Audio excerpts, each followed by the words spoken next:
We are expecting an update this afternoon from Multnomah County deputies about a suspicious device found near the Moda Center in Northeast Portland.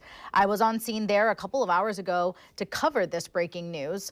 Right now, investigators are looking into whether the device is dangerous. Here's what happened. Deputies say TriMet's transit police were on patrol on a MAX train this morning when they spotted a man committing a code violation. Deputies did not say which rule, but transit police escorted the man off the train at the Rose Quarter. Deputies say he tried to run away, but police caught him.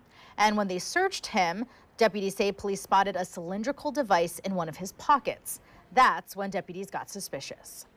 Due to a number of factors, the fact of what the device looked like, the fact that the man was being really elusive about what it was, and he did indicate that there was ball bearings in it. Our transit police sergeant consulted with another transit police member who is a member of the Metro Explosive Device Unit, sent him a picture of it.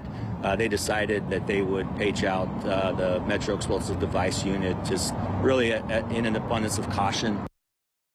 Well, he also said they were concerned because that's a busy part of town.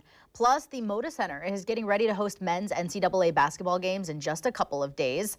And as part of the precautions, they shut down the MAX station. I was on scene when a robot later removed the device. It was put in that special bag that you see there, and it was taken away.